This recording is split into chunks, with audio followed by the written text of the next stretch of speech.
नमस्कार। आज एक ऐसी रानी की कहानी सुनते हैं जिनके लिए तलवारें खिलौना थीं और देश की आज़ादी एक सपना।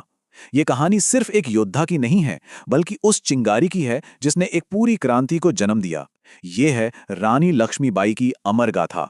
तो सवाल ये उठता है कि आखिर कौन थी वो जिसने गुड़ियों से खेलने की उम्र में तलवारों से दोस्ती कर ली, और कैसे वो एक किंवदंती बन गई। इसका जवाब छिपा है उनके असाधारण बचपन में।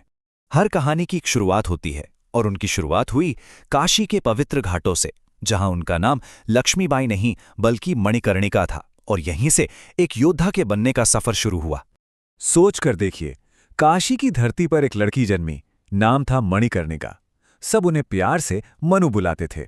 उनके पिता थे मोरोपंत तांबे, और उनकी परवरिश बिठूर के पेशवा दरबार में हुई। उनका बचपन किसी आम बच्चे जैसा बिल्कुल नहीं था।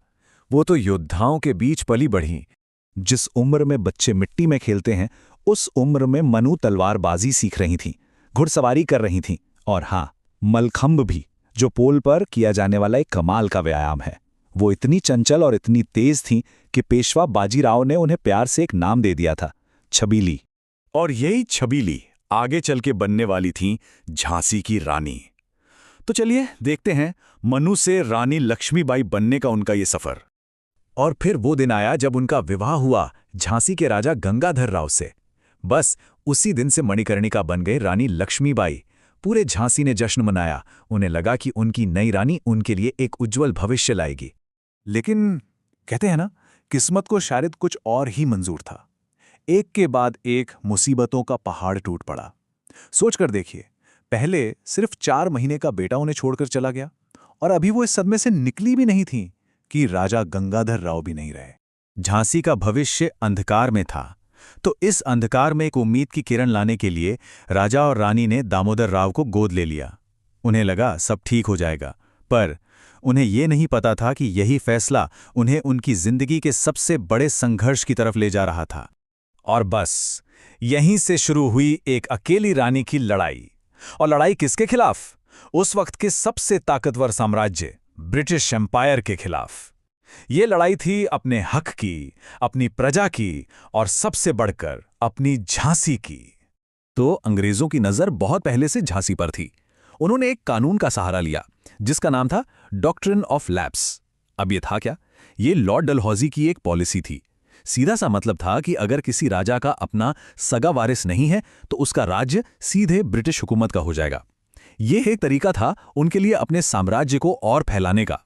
तो बस इसी कानून को आधार बनाकर अंग्रेजों ने साफ कह दिया कि वो दामोदर राव को वारिस नहीं मानते। फैसला एकदम साफ था, झांसी अब उनकी होगी। जब ब्रिटिश ऑफिसर ने उन्हें झांसी खाली करने का फरमान सुनाया तो उन्हें लगा कि रानी हार मान लेंगी। लेकिन रानी ने जो जवाब दिया ना, वो इतिहास बन गया। एक ललकार जो आज भी गूंजती है, मैं अपनी झांसी नहीं दूंगी। ये सिर्फ कुछ शब्द नहीं थे, ये ऐलाने जंग था।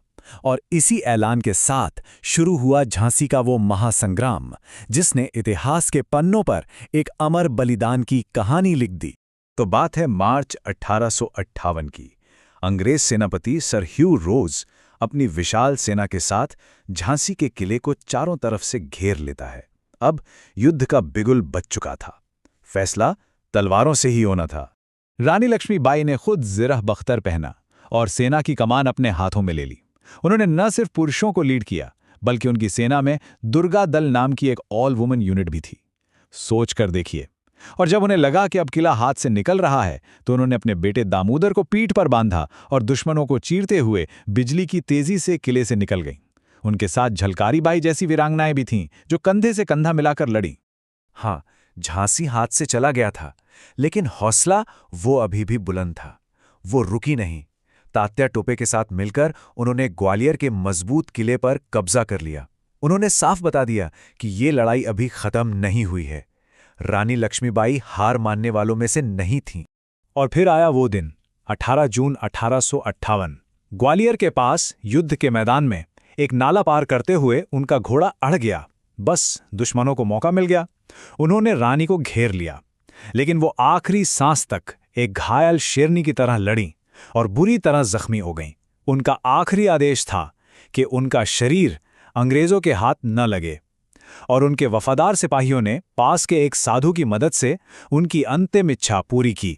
रानी लक्ष्मीबाई युद्ध हार गईं, लेकिन वो एक ऐसी लड़ाई जीत गईं जिसने आने वाली पीढ़ियों को रास्ता दिखाया। उन्होंने आज़ादी की जो चिंगारी जलाई थी ना, वो आगे चलकर एक आग बन गई।